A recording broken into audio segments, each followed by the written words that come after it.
오늘 우리에게 주시는 말씀은 사도행전 13장 4절로 12절의 말씀입니다. 바나바와 사울은 성령이 가라고 보내심으로 실루기아로 내려가서 거기에서 배를 타고 키프로스로 건너갔다. 그들은 살라미에 이르러서 유대 사람의 여러 회당에서 하나님의 말씀을 전하였다. 그들은 요한도 또한 조수로 데리고 있었다. 그들은 온 섬을 가로질러 바보에 이르렀다. 거기에서 그들은 어떤 마술사를 만났는데 그는 거짓 예언자였으며 바 예수라고 하는 유대인이었다. 그는 총독 서기오 바울을 늘 곁에서 모시는 사람이었다.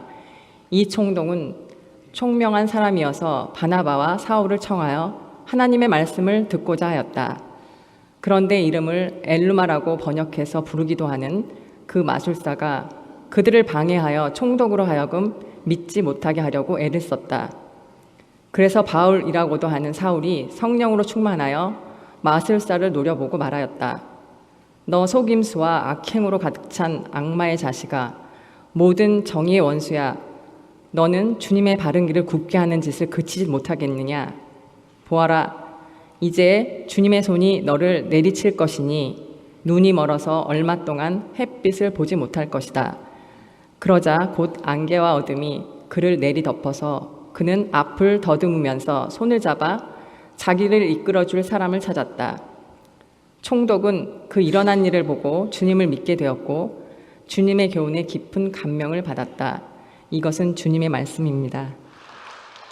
인생길을 어느 정도 걸어오신 분들이라면 그동안 자신이 걸어온 길을 돌아볼 때 지금의 나를 있게 한 몇 번의 전환점, 전기들, 터닝 포인트들을 발견하게 됩니다.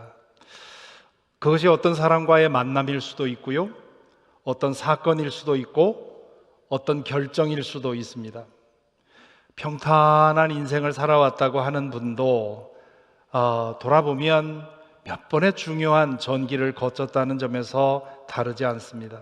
그런 전기들로 인해서 오늘의 우리가 빚어진 것이죠. 오늘 저는 바울 사도의 인생에 있었던 몇 번의 전기를 생각해 보려고 합니다. 사도행전 연속 설교는 오늘로 잠시 중단했다가 6주 후에 다시 시작하게 될 것입니다. 사도행전과 바울의 편지들을 읽어보면 몇 번의 중요한 터닝 포인트가 있었던 것을 알게 됩니다.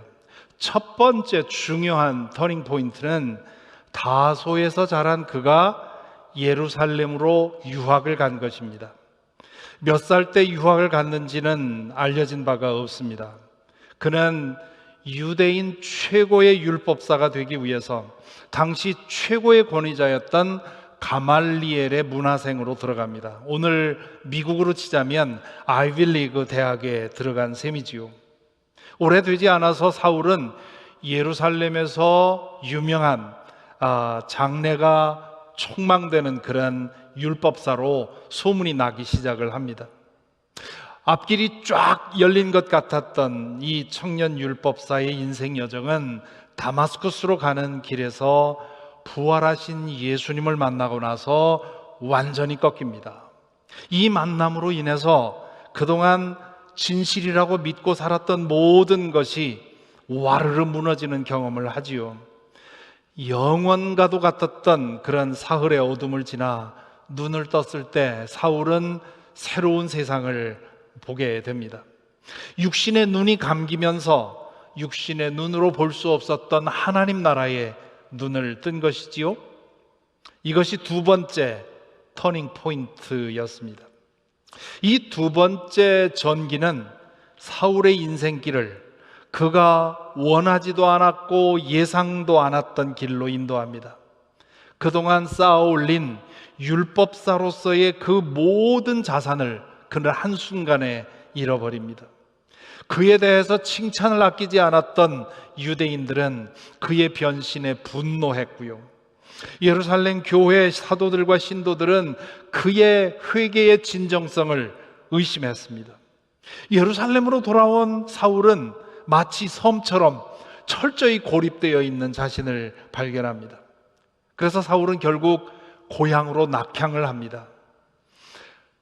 율법사가 되어서 금의 환영할 줄 알았는데 아주 초라한 귀향이었습니다.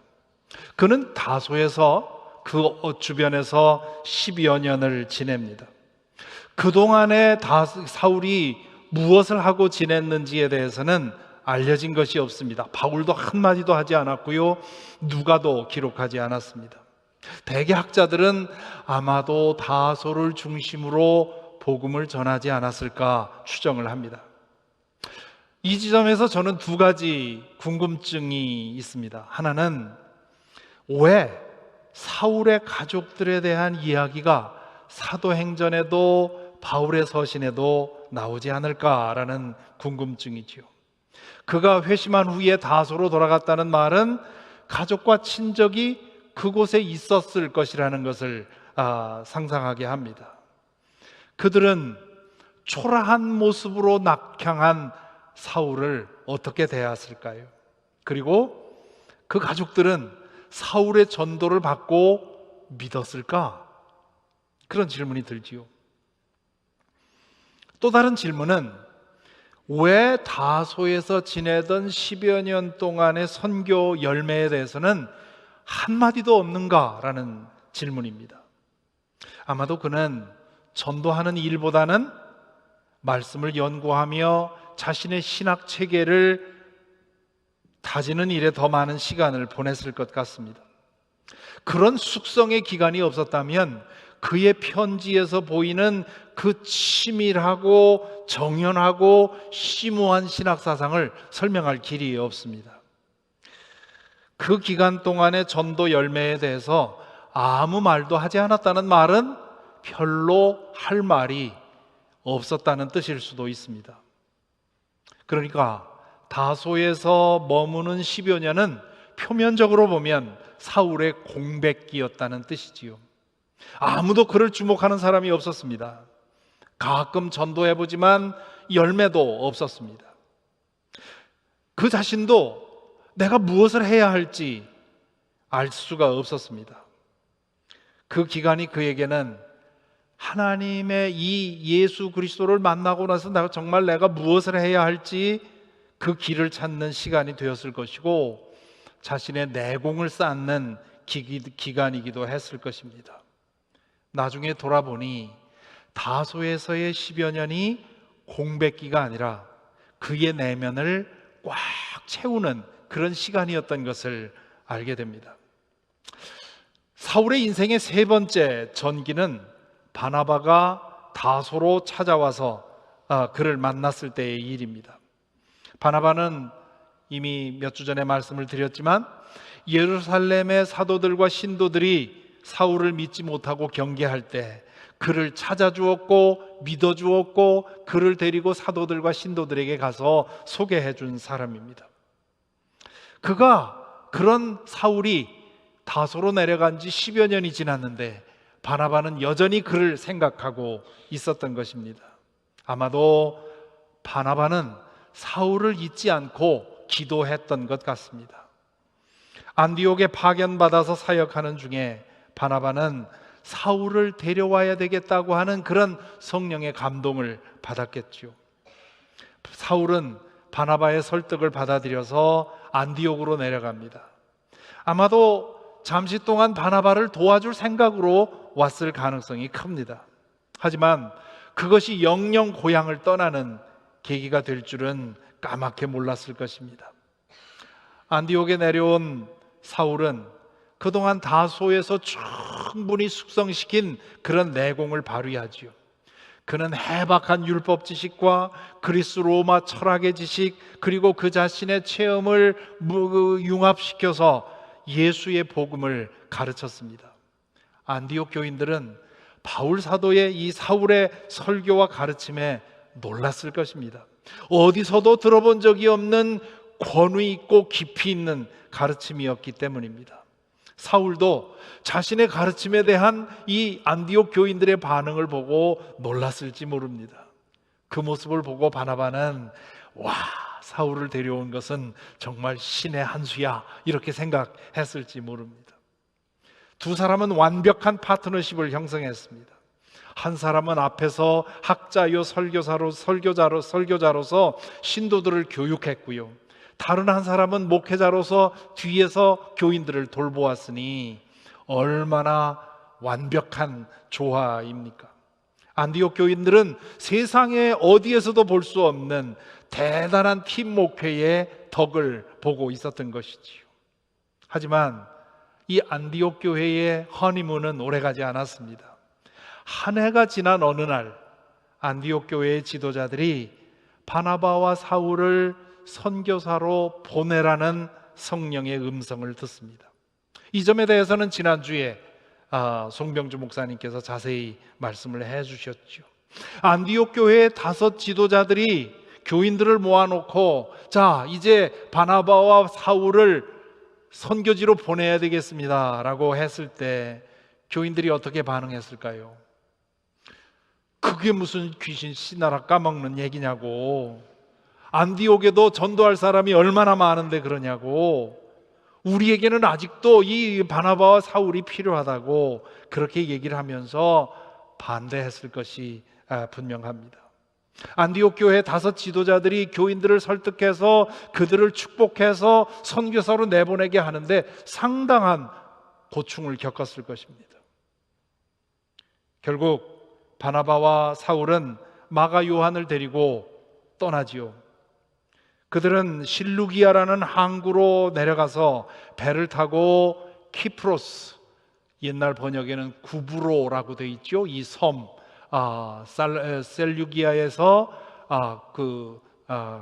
키프로스 섬으로 건너가서 먼저 살라미에 도착해서 잠시 복음을 전하고는 곧바로 섬을 통과해서 관통해서 바보라고 하는 도시로 가게 됩니다. 이 바보는 그 키프로스 섬의 수도였고요. 거기에 총독이 주재하고 있었습니다.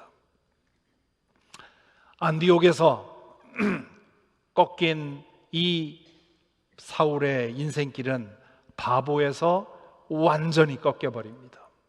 그곳에서 바나바와 사울이 복음을 전하기 시작한 후 새로운 종교를 전파하는 사람이 왔다는 소문이 총독 서기오 바울에게 들어가게 됩니다. 이 서기오 바울 총독은 종교와 철학에 관심이 많은 사람이어서 바나바와 사울을 관저로 불러들입니다.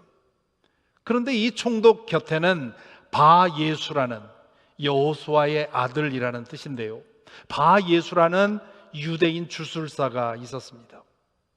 고대나 지금이나 기업 총수나 정치인들은 주술사들을 곁에 두고 의지하는 경향이 있습니다. 가지고 있는 것이 너무 많으면 그것을 잃을지 모른다는 두려움에 사로잡히는 것이고, 그런 두려움이 주술사나 무속인을 찾게 되는 것이지요. 서기오 바울도 그의 권력을 지키기 위해서 바예수라는 주술사를 곁에 두고 자문을 받고 있었던 것입니다. 바나바와 사울이 총독 앞에서 복음을 설명하는 동안에도 주술사가 총독 곁에 있었습니다. 사울이 복음을 전하는데 주술사가 자꾸 끼어드는 겁니다.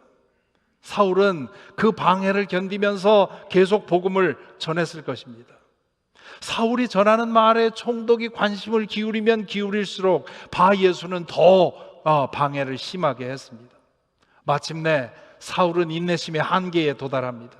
그 대목을 누가는 이렇게 적어 놓습니다. 그래서 바울이라고도 하는 사울이 성령으로 충만하여 마술사를 노려보고 말하였다.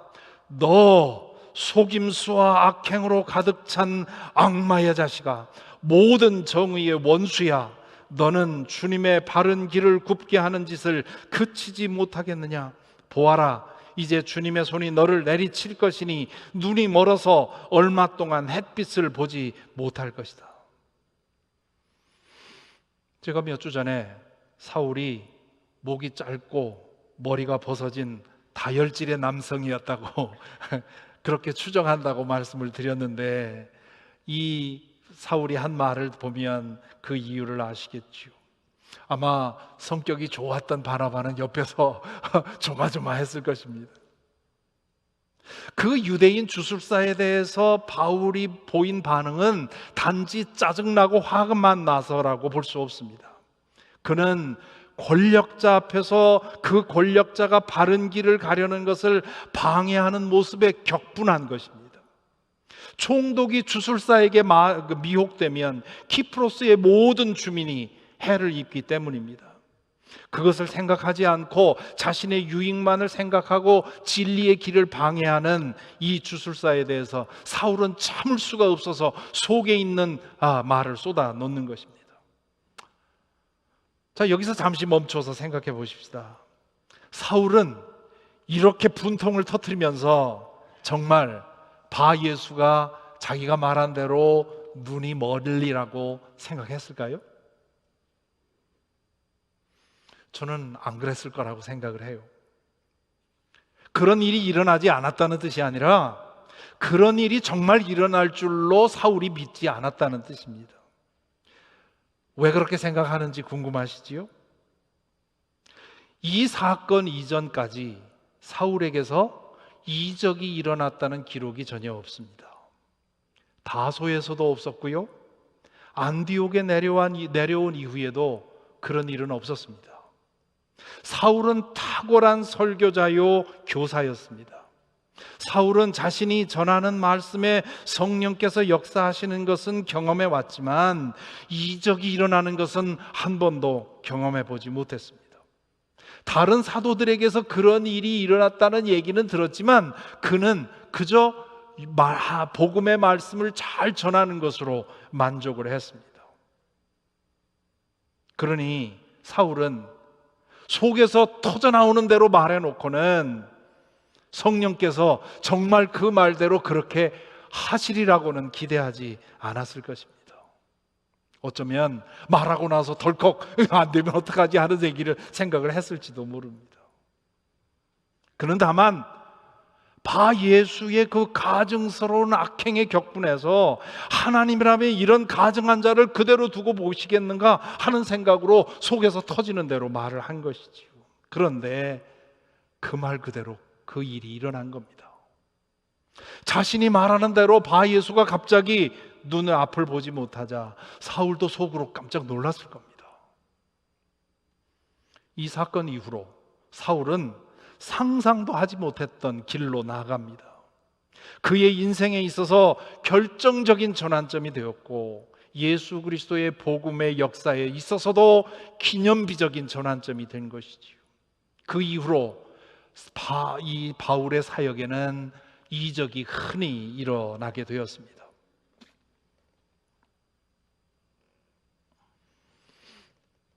사도행전을 쓴 이 누가도 바로 이 사건이 바울의 인생과 바울의 사역에 있어서 전환점이었다는 사실을 몇 가지로 암시를 합니다. 9절에서 누가는 바울이라고도 하는 사울이라고 쓰고는 그 이후로는 바울이라고만 28장까지 마지막까지 바울이라고만 이름을 씁니다. 그런데 9절 이전까지 누가는 사울이라고만 했습니다. 그러니까 지금 이 9절에서 누가는 앞에서 사울이라고 불렀던 그 사람의 이름을 바울이라고 바꿔 쓰고는 계속 그렇게 씁니다. 바울은 로마식 이름이었고요, 사울은 히브리식 이름이었습니다. 우리 미국에 사는 교포들이 영어 이름과 한국 이름을 가지고 있는 것과 마찬가지지요. 디아스포라 유대인들은 히브리 이름과 로마의 이름 두 개를 가지고 살았습니다. 누가는 바로 이 지점에서 사울이라는 이름을 버리고 바울이라는 이름을 사용하기 시작합니다. 왜 그랬을까요? 바울에게 중대한 변화가 일어난 것을 암시하는 것이지요. 게다가 13절에 가면 바울과 그 일행은 이라고 소개하고는 그 이후로 줄곧 바울과 바나바는 이렇게 쓰고 있습니다. 즉 그런데 바로 앞에 4절, 즉 그들이 선교 여행을 떠날 시점만 해도 누가는 바나바와 바울은 이렇게 썼습니다. 그러니까 이 바보 사건 이전까지는 바나바가 주도권을 가지고 있었는데 바보의 사건 이후에는 바울이 주도권을 가지게 된 것이지요.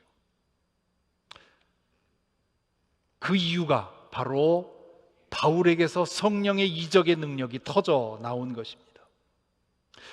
어떤 사람들은 사도행전에 기록된 이적들은 누가가 과장하거나 창작한 것이라고 말합니다.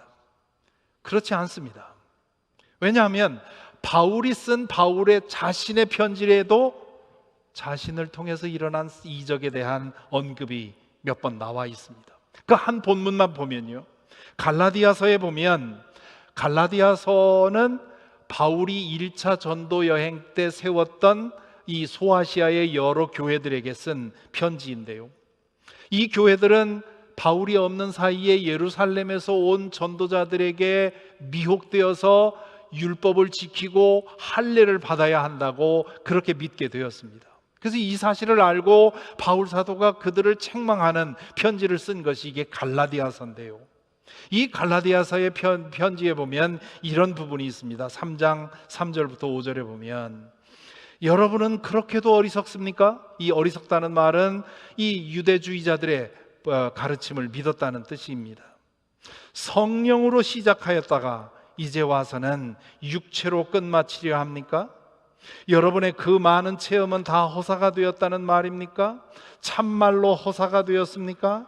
하나님께서 여러분에게 성령을 주시고 여러분 가운데서 기적을 행하시는 것은 여러분이 율법을 행하기 때문입니까? 아니면 믿음의 소식을 듣기 때문입니까? 갈라디아 교인들에게 여러분 가운데서 내가 행한 그 기적은 성령을 통해 일어난 것입니까? 이렇게 말하고 있는 거죠. 이건 일어나지 않았는데 일어났다고 거짓말할 수가 없는 거죠. 바울을 통해서 사도행전에 기록된 그런 모든 이적들은 그에게서 실제로 일어났던 일인 것을 여기서 알 수 있습니다. 바울의 선교 활동에서 이적은 흔히 일어나는 일이었습니다. 다만 그는 이적을 목적으로 삼지도 않고 그것을 가지고 선전하지도 않고 그것을 가지고 자신이 무엇이 된 양 자랑하지도 않았습니다. 오직 그는 생명의 말씀을 전하려고 했고, 그렇게 할 때 성령께서 필요할 때마다 이적을 베풀어 주셨습니다. 요약하자면 사울은 이 바보에서 바예수라는 유대인 주술사와의 만남을 통해서 성령께서 그의 사역에 함께 하신다는 사실을 체험을 했습니다. 그 사건을 통해서 바울은 하나님께서 자신에게 원하는 것이 무엇인지, 자신을 어떤 일로 부르셨는지를 확인하게 되지요. 아마도 그때 바울은 다마스쿠스에서 자신에게 손을 얹어 기도해 줬던 아나니아의 말을 기억했을 것입니다. 성령께서 아나니아에게 나타나셔서 사울에게 가서 기도해 주라고 했을 때 뭐라고 했습니까? 가거라. 그는 내 이름을 이방 사람들과 임금들과 이스라엘 자손들 앞에 가지고 갈 내가 택한 내 그릇이다. 그가 내 이름을 위하여 얼마나 많은 고난을 받아야 할지를 내가 그에게 보여주려고 한다. 아나니아는 사울에게 찾아와서 안수하여 기도해주고 그의 눈이 열렸을 때 이 말을 전했겠죠. 성령께서 나에게 말하기를 주님께서 당신을 이방인들에게 복음을 전하려고 부르셨다고 했다고. 하지만 사울은 그것이 도대체 구체적으로 무엇인지 알지 못했겠죠. 그는 상황에 밀려서 예루살렘에 갔다가 다소로 내려가서 그곳에서 15년을 지냈습니다. 그 기간 동안 그는 말씀을 연구하면서 하나님이 나를 어느 곳으로 어떤 일로 부르시는지 그것을 길을 찾았을 것입니다. 그런 분 중에 바나바를 만났고 성령께서 인도하시는 길이라고 믿고 안디옥으로 왔고 성령께서 보내신다고 믿고 복음을 전하러 길을 떠났습니다. 그러자 마치 기다렸다는 듯이 성령께서 다시 당신의 임재를 강력하게 드러내 보여주신 것입니다. 그때 바울은 성령께서 나에게 원하시는 것이 바로 이것이구나, 아나니아를 통해 말씀하셨던 것이 바로 이것이구나 하는 생각을 했을 것입니다. 그것이 그로 하여금 이번 이 1차만이 아니라 2차 전도여행, 3차 전도여행을 하는 전환점이 된 것이지요. 그리고 그 전환은 사울을 더 유명해지게 한 것이 아니라 고난받는 길로 인도한 것입니다. 사도행전에 기록된 것만을 계산해도요, 이 바보 이후로 바울 사도가 도로로, 걸음으로, 발걸음으로 주파한 거리가 도합 1만 마일이 넘습니다. LA에서 뉴욕까지가 2,800마일이라고 합니다. 그러니까 1만 마일을 걷는다는 말은 LA에서 뉴욕까지 한 번 갔다가 다시 LA로 갔다가 다시 뉴욕으로 갔다가 그리고 시카고쯤 가는 것이 1만 마일입니다. 그것도 누가가 사울의 모든 여정을 다 기록한 것이 아니기 때문에 그보다 훨씬 더 많았을 겁니다. 거기다가 배를 타고 여행한 그것까지 하면 어마어마한 거리를 여행한 것입니다. 그리고 그 모든 여행에는 위험이 수반되었습니다. 오늘날처럼 안전한 그런 여행이 아니지요. 그는 고린도 후서에서 자신이 겪은 일들에 대해서 이렇게 말합니다. 파선을 당한 것이 3번이요, 밤낮 꼬박 하루를 망망한 바다를 떠다녔습니다. 자주 여행하는 동안에는 강물의 위험과 강도의 위험과 동족의 위험과 이방 사람의 위험과 도시의 위험과 광야의 위험과 바다의 위험과 거짓 형제의 위험을 당하였습니다. 바보에서 성령께서 이적을 드러내심으로 인해서 바울은 능력의 종이 되었습니다. 하지만 그 능력으로 수많은 사람을 불러 모아 메가처치를 이룬 것도 아니고요, 화려한 예배당을 세우고 자신의 권세를 누리지도 않았습니다. 정반대였습니다. 성령의 능력에 사로잡힘으로 인해서 그는 자신의 안전과 편안한 삶을 포기하고 성령께서 이끄시는 대로 다니면서 복음을 위해 자신의 모든 것을 내어주고 결국 순교하게 됩니다. 세속적으로 본다면 바보에서의 그 만남을 통해서, 그 경험 체험을 통해서 사울의 인생은 나락으로 곤두박질한 것입니다. 바나바를 따라 안디옥으로 내려갈 때 그의 인생은 돌이킬 수 없는 길로 접어든 것입니다. 하지만 그 여정의 끝에서 바울은 가장 복된 인생을 나에게 주셨다고 그렇게 고백합니다. 그리고 그런 인생을 살아 바울은 수많은 사람들에게 복음을 전해 주었고 하나님 나라를 경험하게 했고 그 복음이 오늘 우리에게까지 전해진 것입니다. 이제 우리의 생각을 바울에게서 돌려서 우리 자신에게 돌아보십시다. 서두에 저는 여러분에게 과거에 거쳐온 인생 여정 중에 터닝 포인트가 몇 번 있었는지 생각해 보시라고 말씀드렸습니다. 다시 한번 잠시 생각해 보시기 바랍니다. 여러분의 인생에는 몇 번의 전환점이 있었습니까? 미래에는 또 어떤 전환점이 기다리고 있을까요? 바울이 걸어온 인생길을, 그가 거쳐온 전환점들을 생각하며 우리는 이렇게 자문해 볼 필요가 있습니다. 나는 하나님의 손에 붙들려서 가던 길을 멈추고 다른 길로 들어선 적이 있는가? 혹시 나는 내 자신의 계획과 야망에 따라서만 길을 선택하고 그 길만 걸어온 것은 아닌가? 우리 자신의 생각과 계획에 따라 가는 길은 대개 높아지는 길, 강해지는 길, 남보다 앞서는 길입니다.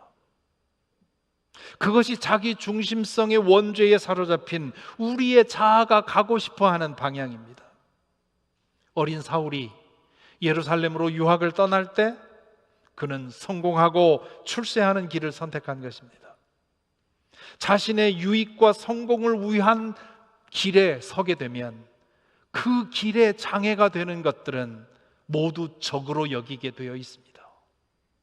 때로는 사랑하는 사람까지도 적으로 여기고 해를 끼치는 경우도 있습니다. 그것이 다마스커스 이전까지의 사울의 삶이었습니다. 정말로 복된 인생은 하나님의 손에 사로잡혀 길이 꺾어지는 인생입니다. 자신의 계획과 뜻이 하나님의 뜻에 의해 거듭 꺾이고 틀어지는 인생이 진실로 복된 인생입니다. 하나님께서 우리의 길을 꺾어 걷게 하시는 길은 작아지고 낮아지고 비어지는 길입니다. 자신의 야망을 이루기 위한 길이 아니라 하나님의 뜻을 따라 다른 사람들을 복되게 하는 길입니다. 세속적으로 보면 성령께 인도함을 받는 삶은 출세길이 아니라 망하는 길처럼 보입니다. 하지만 성령께서 내 삶을 사로잡고 있다는 사실을 확인하게 되면 그 길에서 벗어날 수가 없습니다. 성령께서는 우리를 낮은 곳으로, 고생이 있는 곳으로, 눈물이 있는 곳으로 인도하십니다만 그 길에는 신령한 기쁨이 있기 때문입니다. 기대하지도 않았고 상상하지도 않았던 신박한 일들이 일어나기 때문입니다.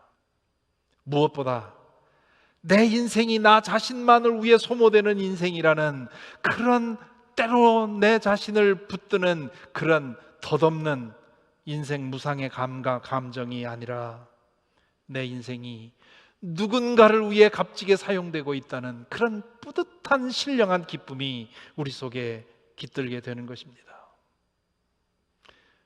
여러분은 그동안의 믿음의 여정 중에 이러한 신령한 기쁨을 얼마나 맛보며 사셨는지요? 우리의 메마른 일상을 한순간에 천국처럼 변하게 하는 성령의 놀라운 드러내심을 경험해 보셨습니까? 꼭 대단한 사건을 두고 말하는 것이 아닙니다. 작고 사소해 보여도 성령께서 내 속에 일하고 계시다는 사실을 경험하는 것으로도 충분합니다. 엊그제 부부 수양회를 섬기고 오신 교우들과 식사를 나누며 회고담을 나누는 시간이 있었습니다. 식사를 마치고 돌아가면서 수양회를 섬기는 동안에 경험한 이야기를 나누는데 얼마나 자주 감탄하고 감동하고 박수를 쳤는지요. 성령께서 우리 가운데서 각자에게 서로 다른 방식으로 일하셨다는 사실을 그 고백을 통해 확인했기 때문입니다. 성령께서 주시는 감동을 따라 시간과 노력을 떼어드릴 때 성령께서 우리 가운데 일하고 계시다는 사실을 확인합니다. 우리가 비록 부족해도 우리를 드릴 때 성령께서 우리를 당신의 뜻을 이루는데 사용하십니다. 그것을 경험하면 그 무엇으로도 보상할 수 없는, 대시할 수 없는 기쁨을 맛봅니다. 선교 여행을 다녀오신 분들이 그 많은 시간과 돈, 고생과 불편에도 불구하고 다시 가려고 하는 이유는 그 기쁨, 그것을 다른 곳에서는 맛볼 수 없기 때문입니다.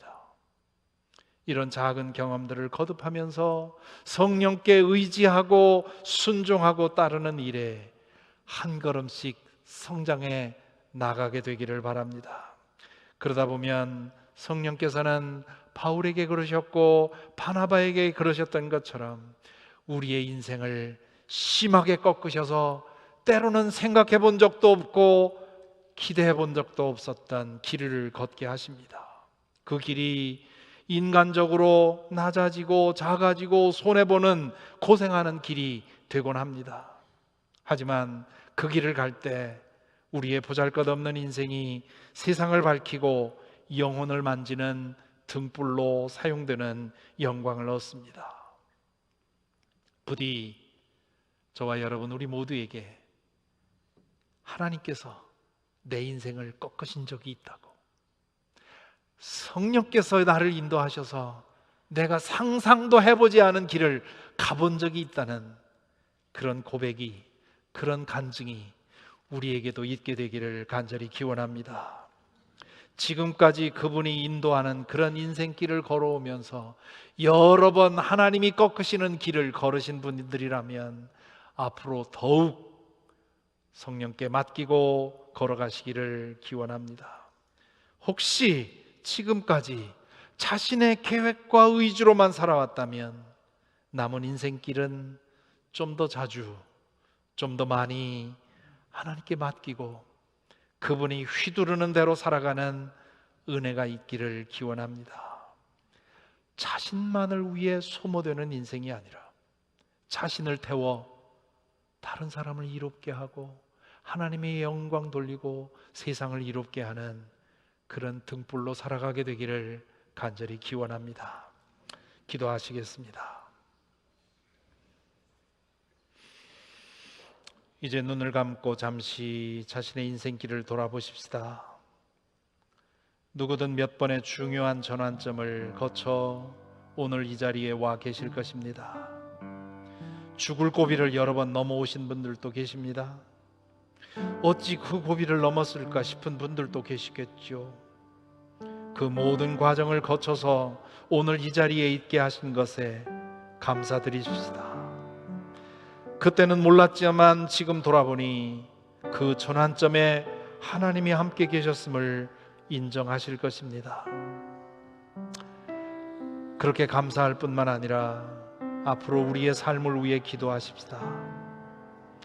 이제는 내가 결정하고 선택하는 길이 아니라 성령께서 인도하시는 길을 가게 해달라고, 때로 내 고집대로 길을 택할 때 성령께서 내 길을 꺾어주셔서 주님의 뜻을 따라 걷게 해달라고, 나 자신만의 유익을 위해 소모되는 인생이 아니라 세상을 비추고 이웃을 섬기기 위해 자신을 소모하는 등불처럼 살게 해달라고 우리 기도하십시다. 좁은 길을 걸으며 기뻐 뛰는 신령한 기쁨을 맛보며 살게 해달라고 우리 시간 함께 기도하겠습니다.